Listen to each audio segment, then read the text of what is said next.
السلام علیکم ورحمت الله وبرکاته. دوستان په دغه ویډیو کې به زه نن تاسو در وښیم تاسو څنګه کولی شئ چې د هر اپلیکیشن آیکن ور بدل کړئ.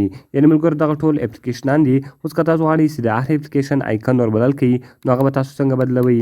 نو په دغه ویډیو کې به زه تاسو ته دغه طریقه درښیم او دغه ویډیو له موږ سره تر پایه وګورئ او ویډیو خامخا در سره لایک کړئ، له خپل ملګرو سره شیر کړئ او د دغه رقم نورو ښایسته ویډیوګانو لپاره زموږ چینل سبسکرایب کړئ، ځکه په دغه چینل کې موږ ستاسو لپاره هره ورځ دغه رقم ښایسته ویډیوګانې اپلوډوو. نو ملګرو زه د ویډیو په طرف ویډیو شروع کوو.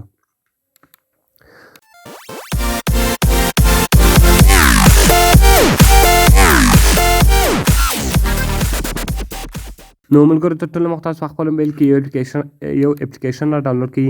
د دغه اپلیکیشن لینک ما تاسو ته د ویډیو په ډسکرپشن کې درکړې ده. تاسو ډېر په اسانۍ سره کولی شئ چې دغه اپلیکیشن له هغه ځای څخه ډاونلوډ کړئ. نو کله چې ګورئ ملګرو تاسو دغه اپلیکیشن له هغه ځای څخه ډاونلوډ کړئ، دغه رقم دغه تاسو خلاص کړئ.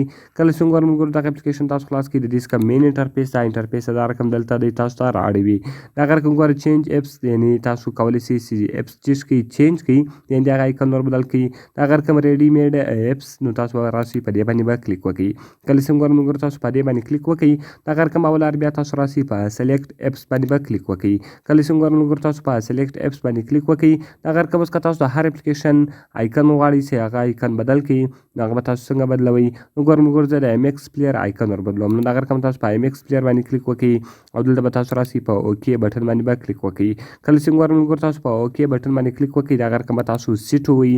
کله چې ګورئ ملګرو تاسو سیټ ووهئ، دغه رقم اډ ټو هوم سکرین او دغه به تاسو چیز کړئ اډ کړئ. کله چې ګورئ ملګرو دغه تاسو اډ کړئ، دغه رقم هغه هوم سکرین ته به چیز سوی وي، اډ سوی وي. نو بیرته ملګرو زه په بیک باندې ځمه.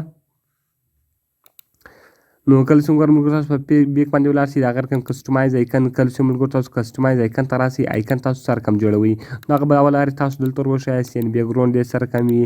دلته به تاسو هغه بیکګراونډ ور وښایاست. کله چې ګورئ ملګرو تاسو دغه رقم بیکګراونډ ور وښایاست، یعنې څه رقم سټایل ورکوئ، هغه ډیزاین کوم یعنې پریمس راځي، هغه پریم یې تاسو څنګه پریم ورکوئ او دغه رقم بیا تاسو نیکسټ کړئ. څه رقم سټیکر ورکوئ، یعنې هر سټیکر چې غواړئ چې تاسو کې استعمال کړئ، هغه سټیکر هم دلته تاسو استعمالولی شئ. یعنې فیسبوک په رقم، یعنې هر سټیکر چې تاسو غواړئ هغه سټیکر استعمال کړئ، هغه سټیکر به تاسو ور وښایاست او دغه رقم یې تاسو نیکسټ کړئ. نو په ګروپ کې ملګرو تاسو څه رقم ډیزاین ورکوئ، یعنې ګورئ یعنې اوس تاسو هر ډیزاین خوښ شو هغه ډیزاین دلته تاسو ورکولی شئ. نو زه دا ډیزاین ورکوم او دغه رقم بیا تاسو نیکسټ کړئ، یعنې ګول وي، هغه دې یعنې چورس وي، څه رقمه یعنې آیکن تاسو غواړئ چې جوړ کړئ، هغه ټول تاسو ورکولی شئ. یعنې هر شیپ تاسو غواړئ هغه شیپ ورکړئ. دغه رقم اوس تاسو سلیکټ اپس ته راسئ. کله چې ګورئ ملګرو تاسو سلیکټ اپس ته راسئ، دغه رقم اوس ګورئ ملګرو زه راسم فیسبوک ور وښیم. کله چې ګورئ ملګرو زه فیسبوک ور وښیم، هغه به دلته چیز شي بدل شي. یا دغه رقم ګورئ ملګرو زه راځم یعنې واټساپ ور وښیم. نو ګورئ ملګرو زه اوس راځم واټساپ ور وښیم، زه غواړم چې د واټساپ آیکن چې کوم ور بدل کړم. دغه رقم به زه صرف او صرف په واټساپ باندې کلیک وکړم. کله چې ګورئ ملګرو زه په واټساپ باندې کلیک وکړم، دغه رقم به دغه تاسو اوکې کړئ او دغه رقم به تاسو سیټ ووهئ. کله چې ګورئ ملګرو تاسو سیټ ووهئ، دغه رقم اډ به ووهئ، اډ ټو هوم سکرین او دغه رقم به په بیک باندې ولاړ شئ.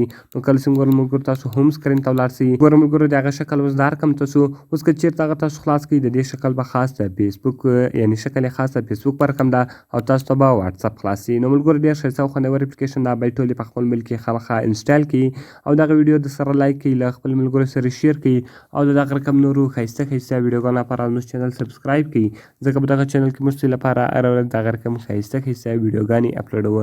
د ملګرو په دعاګانو کې مې یاد ساتئ. ملاویږو په نورو ښایسته ویډیوګانو کې. د خدای په امان.